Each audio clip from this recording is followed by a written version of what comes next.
पेशावर में आटे के बाद सब्जियों की खरीदारी भी आम आदमी की पहुंच से बाहर हो गई। मंडी में कोई भी सब्जी 100 रुपये फी किलो से कम में दस्तयाब नहीं। दालों की कीमतों में भी इजाफे का सिलसिला जारी है। जाकिरुल्लाह की रिपोर्ट देखें।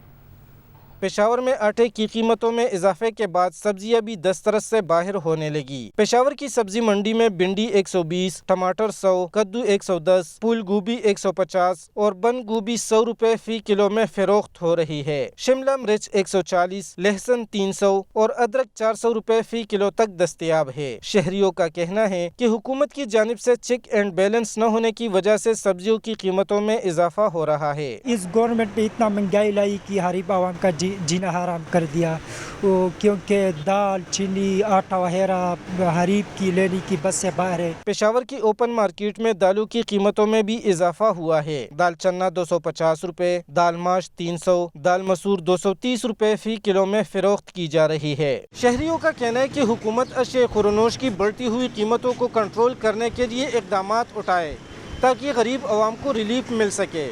कैमरामैन अजीजुल्लाह के साथ जाकिरुल्लाह, दुनिया न्यूज़, पेशावर।